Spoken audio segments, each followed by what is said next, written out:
La Iglesia Anglicana, una de las denominaciones cristianas numerosas y más importantes en Occidente, está al borde de sufrir un cisma y sería la ruptura al interior del cristianismo más significativa desde que los anglicanos, los luteranos, los calvinistas decidieran separarse de la Iglesia Católica.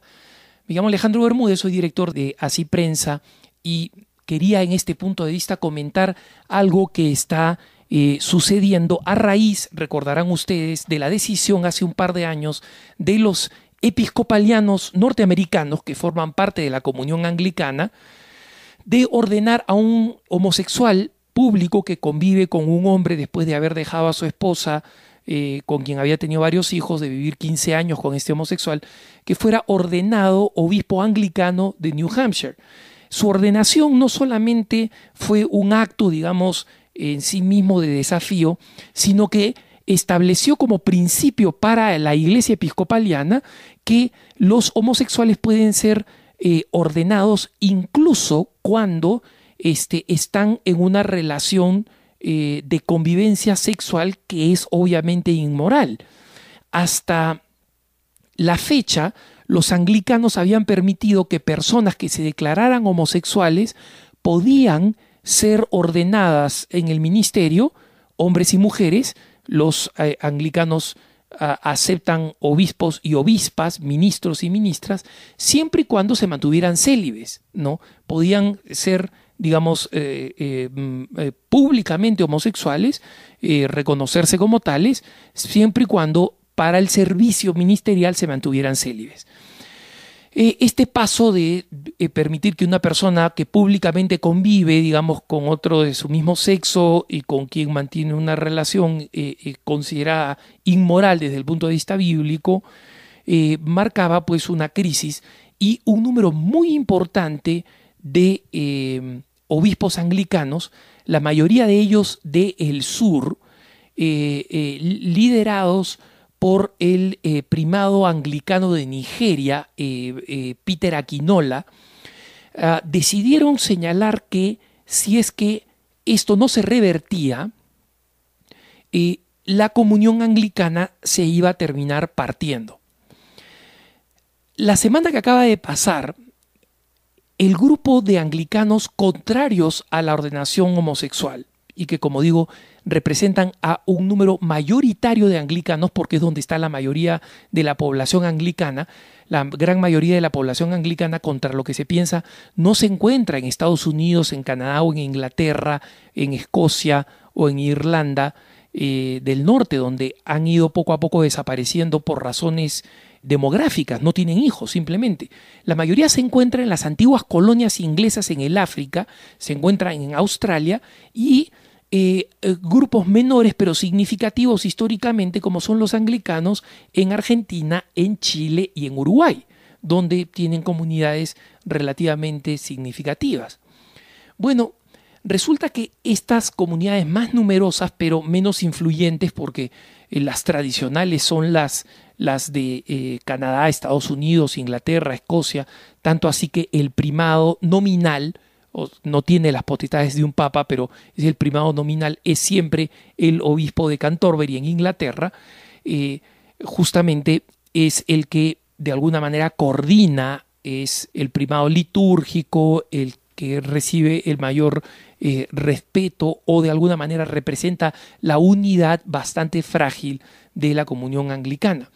Resulta que los obispos opuestos a esto, como decía, decidieron reunirse en Jerusalén y en esta reunión han establecido cuáles son los principios que ellos consideran inviolables para poder seguir siendo anglicanos. Y para ello establecen una serie de normas y de principios teológicos y sobre todo morales que son absolutamente inaceptables y van a ser absolutamente inaceptables para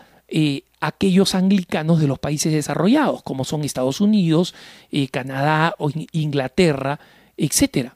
Porque para esos anglicanos ya existen muchas costumbres como son la bendición de uniones homosexuales, la ordenación, como decía, de homosexuales que estos se declaren, digamos, homosexuales, pero se mantengan célibes, y ahora la ordenación ya de un homosexual practicante, como Eugene Robinson, ¿no?